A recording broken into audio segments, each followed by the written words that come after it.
Olá pessoal, o objetivo deste vídeo é discutir, dentro da filosofia da ciência, a revolução científica, a mudança que houve ali no século XVII sobre o pensamento a respeito da ciência. O silêncio desses espaços infinitos me apavora. Essa é uma frase do Blaise Pascal, refletindo sobre então a ideia de espaço infinito, uma descoberta do espaço muito mais ampla do que se imaginava na Antiguidade e na Idade Média, que é trazido na modernidade. Para a gente entender, então, a ciência hoje, é importante entender essa mudança que houve no século XVII. Primeiro, com o aumento das atividades comerciais. Uma produção, de produtos da indústria se espalhando pelo mundo inteiro. Logo, além de produtos, também circulam valores, informações, o modo de ver o mundo que está sendo vendido junto com aqueles produtos.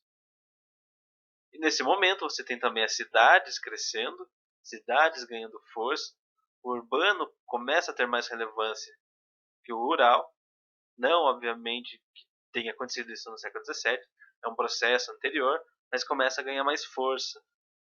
As cidades começam a ser centros importantes. A burguesia ganha força, os comerciantes, os donos das indústrias passam a ter mais poder, decidir sobre as coisas. Eles buscam melhores métodos de produção. Isso também atrai os próprios burgueses para a produção científica. Eles querem maior produção. Então, conhecer mais sobre o mundo ajuda a produzir mais. Você tem informação dos estados nacionais na Europa, que são os estados nacionais. O estado como a gente entende hoje, com território específico, uma população específica dentro desse território e um governo único, que tem uma moeda única, que tem o uso da violência como monopólio desse estado. O estado só pode agir violentamente com o uso da polícia, por exemplo. Em outros contextos, qualquer uso da violência é crime. Você tem então movimentos reformistas, que já vinha de antes ganhando força, com a reforma protestante. A Igreja Católica então já não é mais o grande centro de poder da Europa. Ela é questionada, não pode decidir tudo, não tem esse peso como teve, então seus dogmas passam a pesar menos. Você tem também aperfeiçoamentos técnicos e inovações tecnológicas. Essa produção comercial leva também a produzir novas técnicas, novos produtos, novas tecnologias que vão melhorando essa produção, visando justamente melhorar a própria produção. Isso acarreta, de certa forma, uma nova relação do homem com o meio em que ele vive. A natureza passa a ser vista como recurso. O burguês ele olha para a natureza como alguém que lhe interessa, como algo que lhe interessa, para produzir mais lucro, produzir seus produtos. Já não tem mais aquela visão encantada de seres e espíritos. Não, o meio natural é o lugar que eu vou tirar carne, eu vou tirar alimentos, eu vou tirar minerais, preciso de água, qualquer outro recurso que seja interessante. O próprio rio, para produzir energia hidrelétrica, que seja, tudo é visto como recurso. E o mundo natural é governado por leis universais. Leis como da gravidade, por exemplo, algo que diz respeito a todo o mundo natural. Porque compreender o mundo natural, de certa forma, é uma busca de dominar esse próprio mundo natural, para que justamente se possa dominá-lo e produzir mais. E isso abre espaço para a ciência como a gente pensa hoje. Então você tem com isso um novo indivíduo que vai confiar na razão e no seu poder de transformar o mundo. Agora o homem olha para o mundo e questiona o mundo.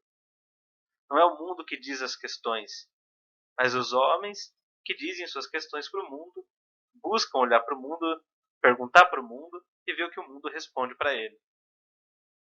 E você tem também a própria valorização do trabalho.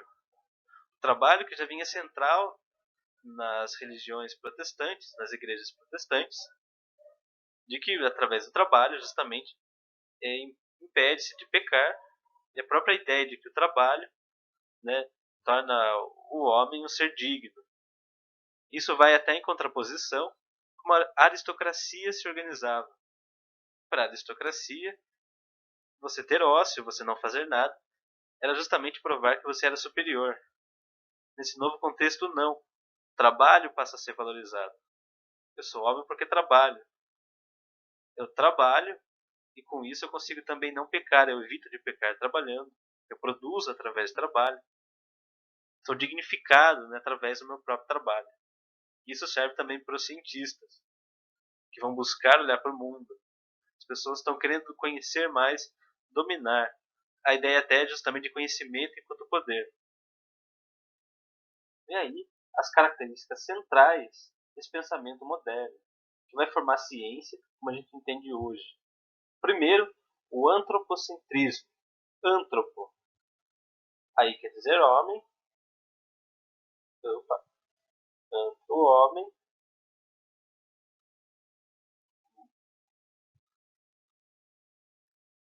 Centrismo como centro.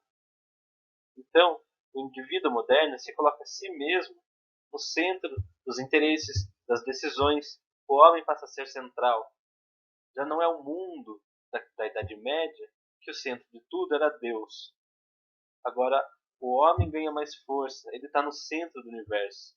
Tudo é pensado através do indivíduo. O que eu quero? O que eu devo fazer? Como eu vou agir? Diz respeito ao indivíduo, a esse homem, no centro do mundo. Segunda característica, o racionalismo. Então, o uso da razão em oposição à fé. Não é que as pessoas deixam de ser religiosas, não é essa a questão. Mas passam a ter a razão como centro para pensar as coisas. Não mais autoridade, porque o padre tal disse, então é isso mesmo. Porque o santo disse, é isso e ponto. Na Idade Média era muito comum. Para você dizer que aquilo era verdadeiro, você usava da autoridade, o poder da autoridade. O Santo Agostinho, no livro dele, falou que o tempo era assim. Então é assim, não tem discussão. Ou que o homem é formado de corpo e alma desta maneira, ponto.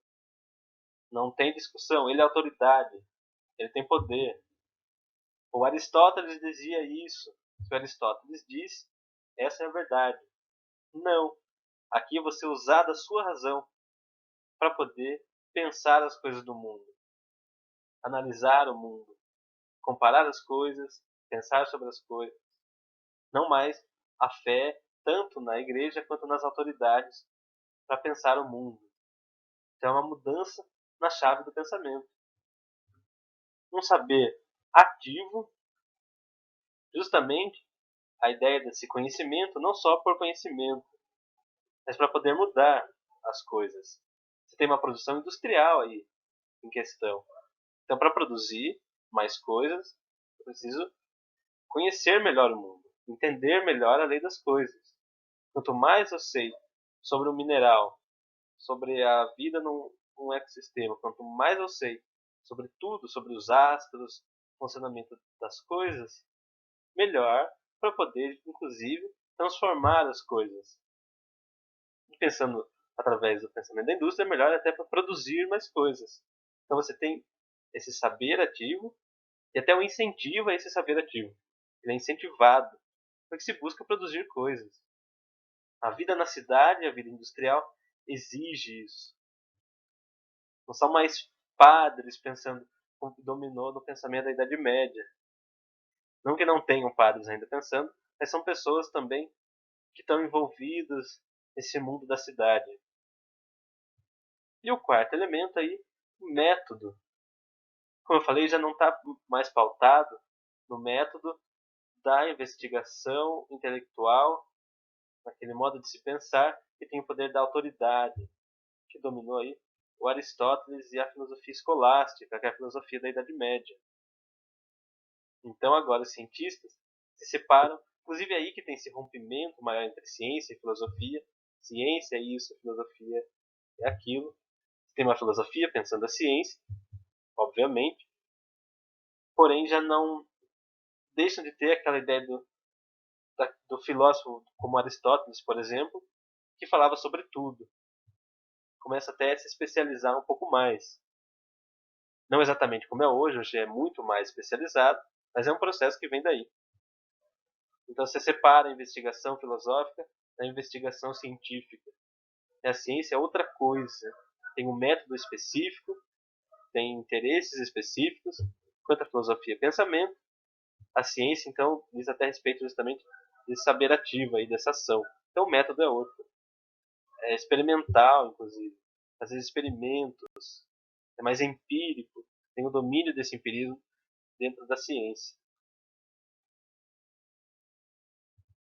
E aí o Galileu, essa figura central dessa passagem, dessa mudança, figura aí está na passagem do século XVI para o século XVII.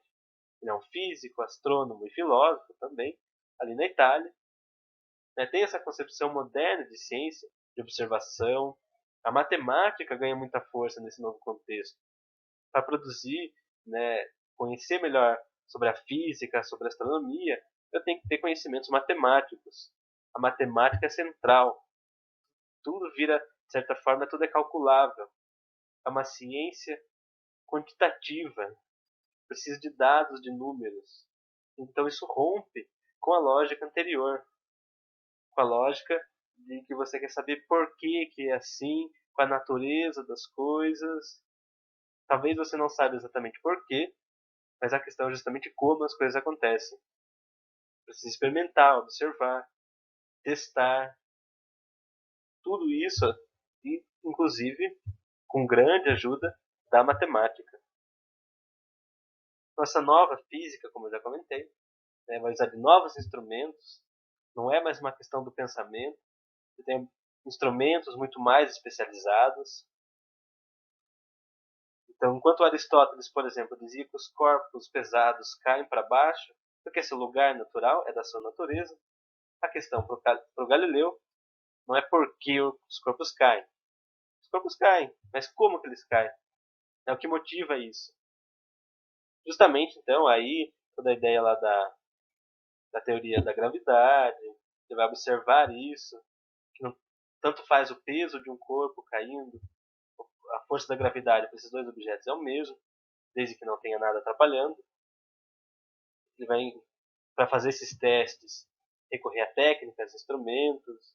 Você tem aqui o plano inclinado, que ajudou a investigar sobre, né, a gravidade, o objeto vai caindo, você calcula o tempo, tudo metrificado, você quantifica, transforma em números, calcula, observa, registra.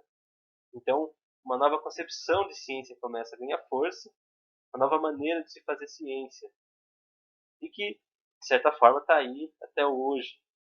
Né? A importância dos instrumentos mediando, isso, uma ciência ativa, né? Não é mais especulativa, não é mais justamente só pensamento, especulações. Não, ela observa, transforma, cria novas coisas. Então, uma nova mudança no pensamento, uma nova mudança na modernidade, se fazer ciência de modo geral.